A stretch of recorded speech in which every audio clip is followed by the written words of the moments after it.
वडाळी वनपरिक्षेत्रात अधिकाऱ्यांच्या दिरंगाईमुळे नांदगाव तालुक्यातील वन्य प्राण्यांच्या नुकसानीचे शेतकऱ्यांचे शेकडो अर्ज रिजेक्ट। नमस्कार, आपण पाहत आहात सहारा समाचार। मी संकेत।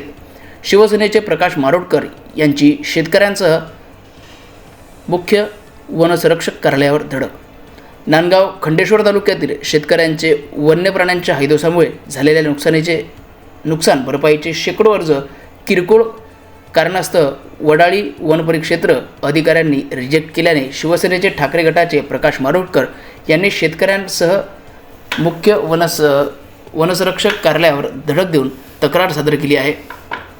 नांदगाव खंडेश्वर तालुक्यात मोठ्या प्रमाणात नीलगाय, जंगली डुक्कर यांसारखे वन्यप्राणी असल्यामुळे शेतकऱ्यांना शेती पिकाचे प्रचंड नुकसान होत आहे। पाहूया प्रकाश मारोडकर यांनी बोलताना काय सांगितले।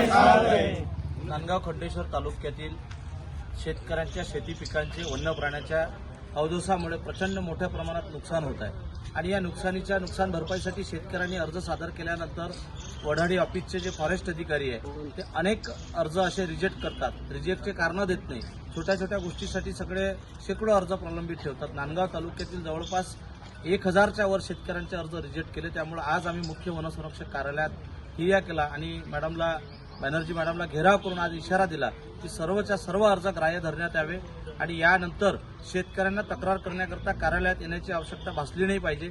संबंधित जो वनरक्षक आहे त्याच्याकडेच हे अर्ज दिले गेले पाहिजे। याच्यासाठी आज मुख्य वनसंरक्षकांशी चर्चा झाली। त्यांनी तसे आदेश सुद्धा संबंधितांना दिले की यानंतर शेतकऱ्यांना अर्ज घेऊन ऑफिसमध्ये येण्याची आवश्यकता भासणार नाही। तसेच त्यांनी नांदगाव तालुक्याच्या ठिकाणी तहसीलदारांकडे फॉरेस्टचं ऑफिस या ठिकाणी सुरू केलं असल्याचं त्यांनी त्या ठिकाणी सांगितलं। शेतकऱ्यांनी त्याच ठिकाणी अर्ज करावा असं आवाहन सुद्धा या ठिकाणी केलं।